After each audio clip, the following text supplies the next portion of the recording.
and let us all do we can to build a better future. So Trump's in a little bit of some hot water.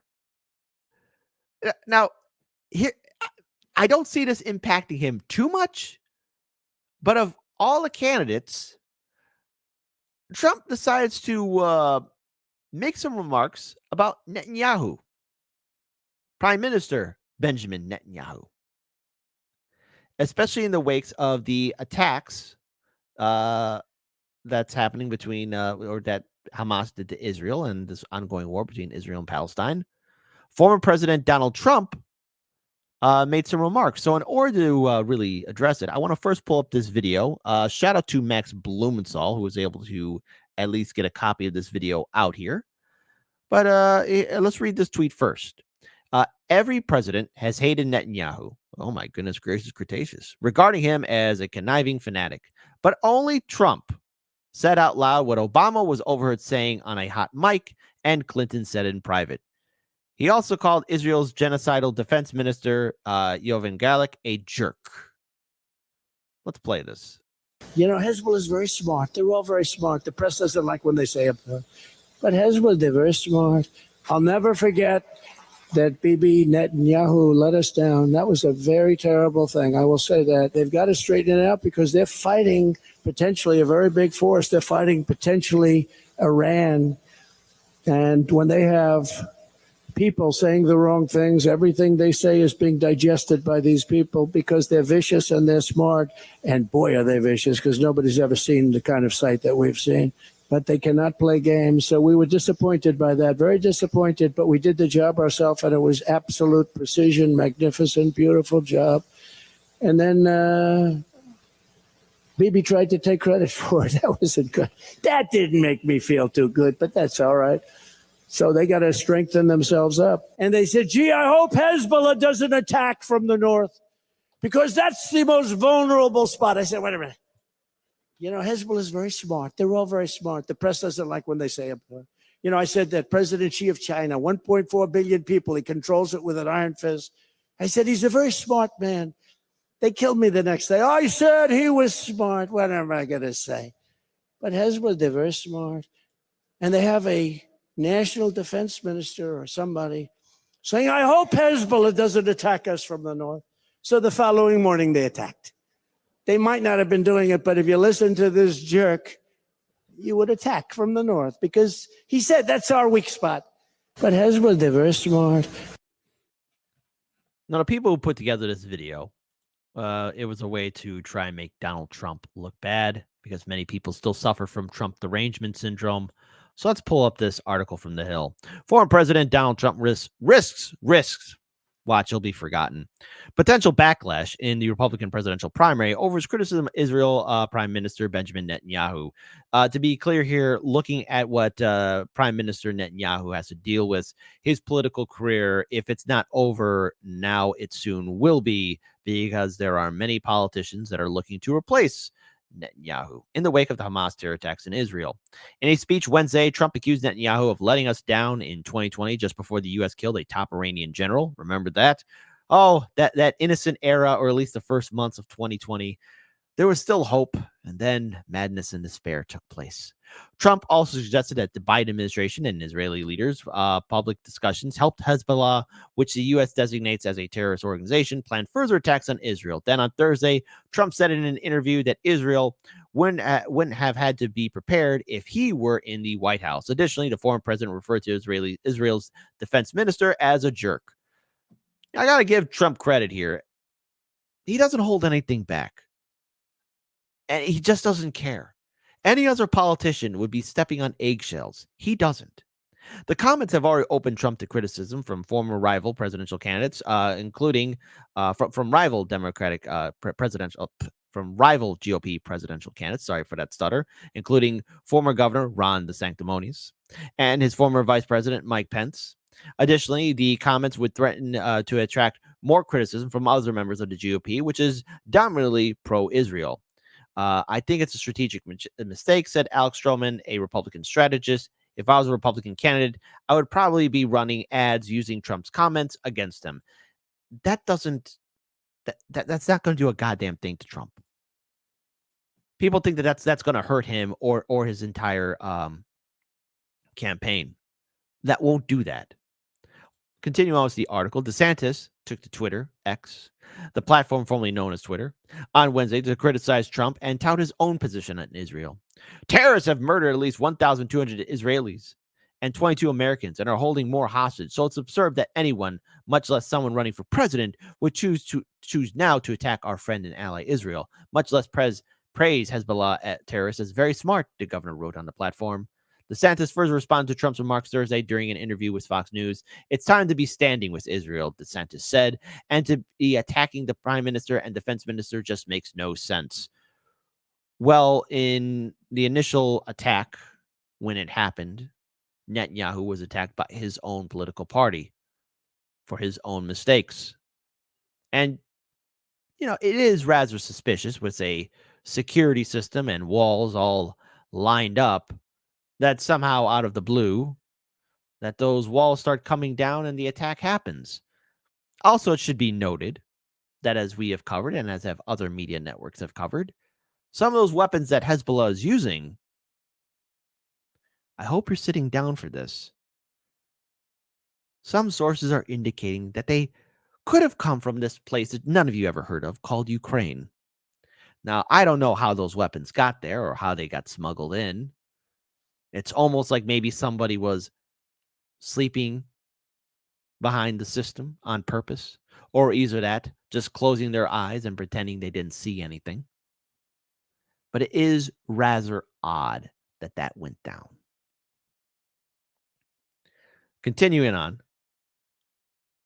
his former VP, Mike Pence, on Thursday said in an interview on New Hampshire Today that it's no time for the former president or any other American leader to be sending any message other than America stands with Israel. Surprise, surprise. We all talk about the military-industrial complex, big pharma, the prison-industrial complex, big oil, but Israel, boy, oh boy, do they have a lobby in Washington, D.C. amongst Democrats and Republicans. He goes on to say Hezbollah aren't smart, they're evil, but the former president also said when Russia invaded Ukraine in a similarly unprovoked, unconscionable invasion a year and a half ago, he said Vladimir Putin was a genius, Pence said. And I will tell you, look, all the blame lies at the feet at Hamas and the Russian military in these unprovoked invasions, and they need to be held account. So when we look at these attacks that have happened, everything happens for a rhyme and reason. Look, when we look at the conflict in Ukraine, the only innocent party there are the civilians. Putin and the Russian government have made it abundantly clear that they never wanted Ukraine to be part of NATO. The U.S. and many NATO allies who have financial interests in Ukraine kept on pushing the envelope further and further. When you provoke a crazy person, don't be surprised when they push back. And same thing was happening between Palestine and Israel. What's happening there is barbaric and sad and needs to stop. But I don't see any pathway for peace in our time anytime soon. But when you have institutionalized open air prisons, people are going to respond with violence, especially if it's been going on for decades. No one should be surprised that a person who's being pushed around, kicked around, being stepped on, does eventually stand up and push back. Going further within this article, a lot of Republicans are still upset that Trump would actually make these comments. But this is coming from the Republican establishment. And many within the Republican establishment are still triggered by Trump's win in 2016 and how he was able to upend a lot of well-established Republican names, most notably good old Jeb Bush, Mark Rubio, Ted Cruz, and the rest of the like. And as we look at polling data right now, and as it still continues on, Trump is still ahead of many of his rivals. He's not showing up at the debates. Any town hall event or conversation that he's having via on the same day is getting more eyeballs and more views because the Republican primary debates are one big waste of time. And I'm willing to bet in the next Republican primary debate, they're going to be talking about Trump and his remarks about Israel and Hamas and Hezbollah. because that's all what they can do. They could talk about Trump. Trump, to his credit, is a mastermind. He knows how to promote his name. He knows how to get people to talk about him. And when he says statements like this person's smart or this is happening there, people want to blow it out of proportion. So one last time, at no point in time, I think people are also getting this confused that Trump is praising them or endorsing them. No, he's calling out his rivals. He's also calling out everyone else that is above him, or he's that rivaling for that position for the White House, that if he were in charge, he would know what to do. That's politics 101. You have to tell everyone that you are better than your opponents, and you have to get your name out there. Any other politician would immediately resign or bow out of the race. Trump ain't going to do that. You know, Hezbollah is very smart. They're all very smart. The press doesn't like when they say it. But Hezbollah, they're very smart. I'll never forget that Bibi Netanyahu let us down. That was a very terrible thing. I will say that. You wouldn't hear that from Obama. You wouldn't hear that from Clinton. You wouldn't hear that from Bush Jr. You wouldn't hear that from Biden.